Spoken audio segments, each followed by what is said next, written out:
We all know the phrase starving artist, but where did that come from? And why is it normal that the people who create our culture oftentimes can't afford to live in it? Here's the strange thing. The problem isn't talent, it's not motivation, and it's certainly not that artists can't handle the real world. It's something else entirely. It's something upstream. The natural world rule set is the one humans were designed inside of. And in the natural world, imagination was a survival tool. If I do this, then that happens. That was the engine of adaptation. In that world, everyone used imagination. It wasn't a gift. It was biology. It kept humans alive. It kept communities connected. It shaped the stories that shaped the tribe.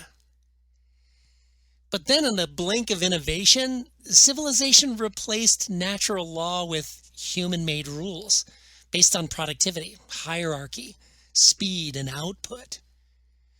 Suddenly, imagination didn't determine belonging. Production did. Worth shifted from what you express to what you produce. And imagination, the universal human survival tool, it was reclassified as a special talent, a luxury even, something only a few people possess or have a capacity for. So artists in the civilized world are simply the people who kept using imagination in its original biological way. But they're now seen as outliers, not essential, and certainly not economically central. Now, when creativity has become a novelty and requires a marketplace where value is dependent on visibility, on consumer taste, on what could be packaged, scaled, and sold, artists now had to choose: protect my imagination and my voice, or I shape it into a product. When you allow your imagination to be reshaped to please the market, you lose the very thing that makes art powerful: truth, originality, humanity.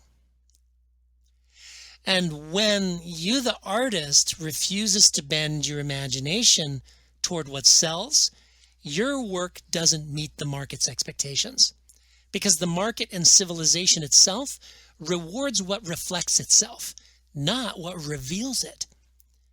So the artist starves, not because they lack skill, but because the rule set they live inside doesn't value creativity that doesn't meet the expectations of the marketplace.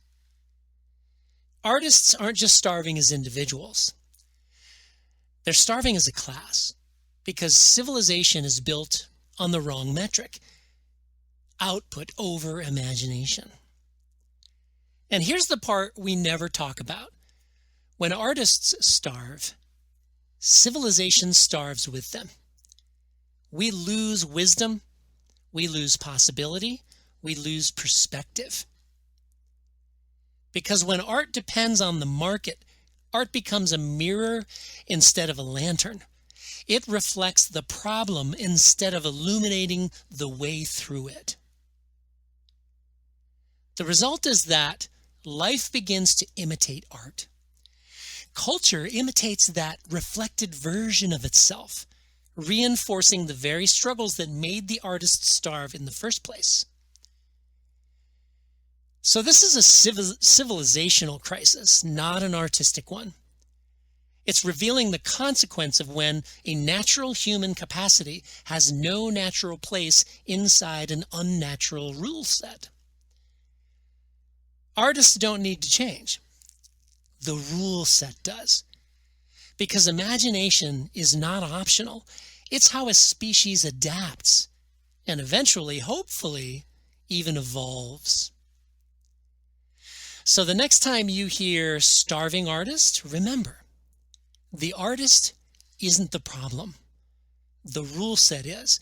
And when we honor imagination universally, we stop starving the very people who know how to help us see.